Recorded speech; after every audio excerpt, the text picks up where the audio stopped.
Someone doesn't text you back, and your whole day falls apart. Be honest.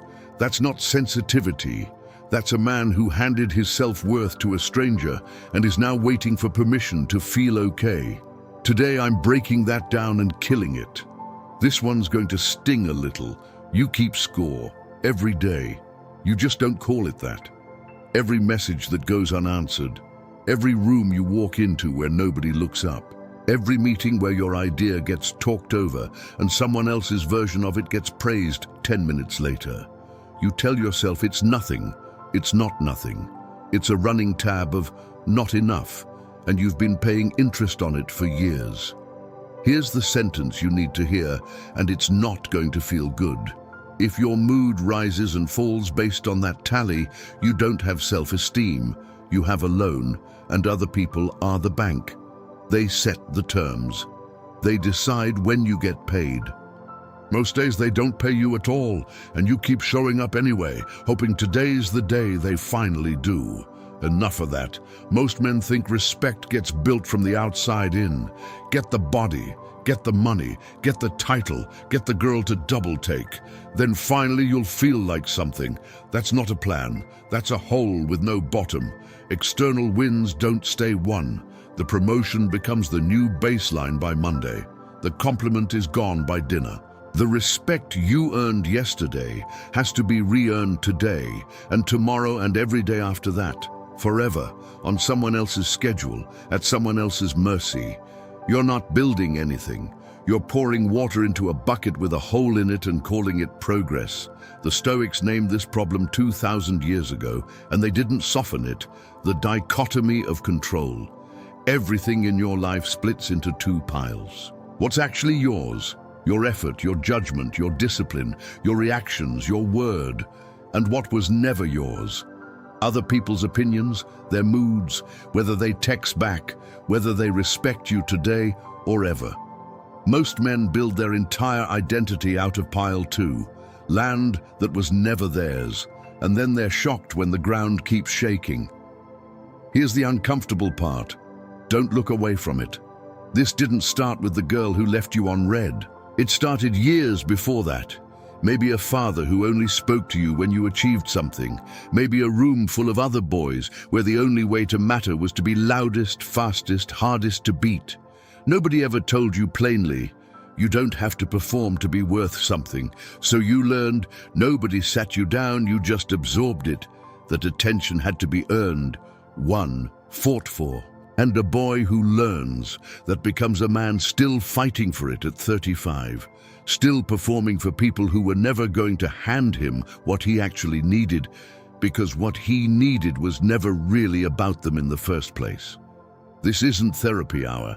This is just the truth, and the truth doesn't care about your feelings. It just wants you to finally see it. Your anxiety, your anger, your short fuse, none of it is random. It's a direct readout of what you've decided is your job to control when it never was. You lose it in traffic because you've quietly decided the flow of a road full of strangers is somehow your responsibility. You spiral over a text that hasn't landed because you've handed a person you barely know the authority to run your nervous system. You get gutted by some stranger's comment online because you gave a person you will never meet the power to grade your worth. And they didn't even ask for the job. Marcus Aurelius said it plain, no cushioning. It's not events that disturb men. It's the judgments they attach to those events. The traffic isn't the enemy. The silence on your phone isn't the enemy. The story you built around it, that's the wound. And you wrote that story, which means you can also burn it. Some of you right now are already building an excuse. This just sounds like an excuse to stop caring, to go cold. Wrong. And you need to hear why, because this is exactly where weak men misread Stoicism and end up more isolated, not stronger. Not needing approval isn't the same as not caring about people. It's the opposite.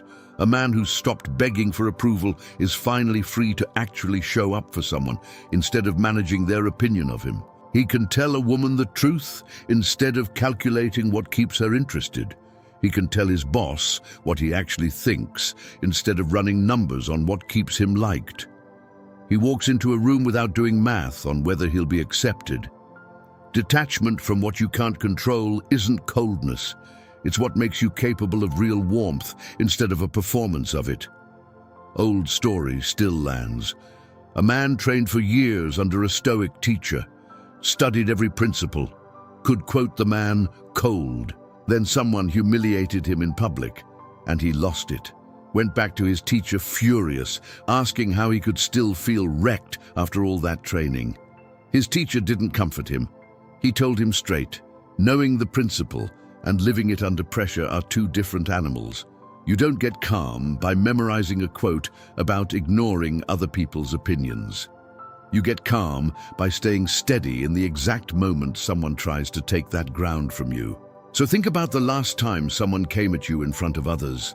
That heat in your chest, that wasn't proof you're weak. That was the exact spot where the actual work happens, not in your head later, replaying it, right there, in the moment. Your self-worth is a house. Right now, most men build that house on land that belongs to somebody else.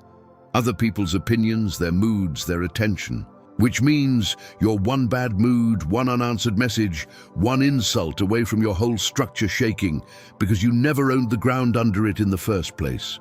Now build that same house on land that's actually yours. Your effort, your integrity, your discipline, your honesty, even when it costs you. People can still talk about the paint. They can knock on the door. They can even try to burn the thing down.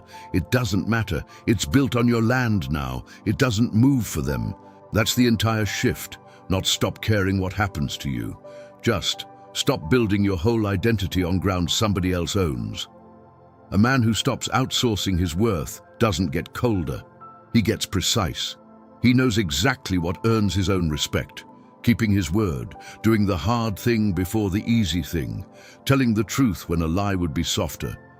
And he starts measuring himself against that, not against a room full of people who forget his name the second he leaves. He stops taking scraps and calling them meals, not out of bitterness, because he's not starving anymore, so scraps stop looking like enough. He sets boundaries without apologizing for them, because a boundary isn't cruelty. It's a man being honest about what he will and won't accept without asking anyone's permission first. He stops comparing his chapter 1 to another man's chapter 20, because comparison only owns a man who's still performing for an audience. This man isn't performing anymore. He's building something with his name on it. This isn't a switch. One video isn't going to do it. One good insight, one good day where you feel invincible. That's not the work. That's the trailer. The real work is 1,000 small moments where nobody's watching. It's the text that doesn't come back and you feel the old pull to check your phone for the 10th time, and you put it down and go back to what you were building instead. It's the meeting where you get overlooked and the old heat rises in your chest and you let it move through you instead of running the show. Every one of those moments is a rep. Nobody gets strong from one workout. You don't get unshakable from one insight. You get it from the 10th time you choose it, then the 100th, that's the price. Pay it or keep renting your worth from people who never asked to hold it.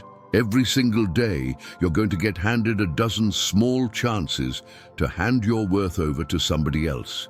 A look, a silence, a comment, a comparison. And every one of those moments is also a chance to say flat to yourself, no announcement needed. This isn't yours to decide, it's mine. That's not arrogance, that's ownership. A man who owns his own worth stops needing the room to clap for him. He already knows what he's worth because he built it himself, on ground nobody can take back from him. That's the whole shift, not louder, not softer, just finally standing on land that's actually yours and daring anyone to try and take it. So here's the question, and don't scroll past it, actually answer it. What's the one thing right now that's still stealing your peace because you handed someone else the power to decide it? Say it in the comments. Not for me, for you, so it's finally in writing instead of just running laps in your head. If this actually hit something, subscribe. Every week we take another piece of ground back, one principle at a time, until nobody else gets to decide what you're worth. Only you do.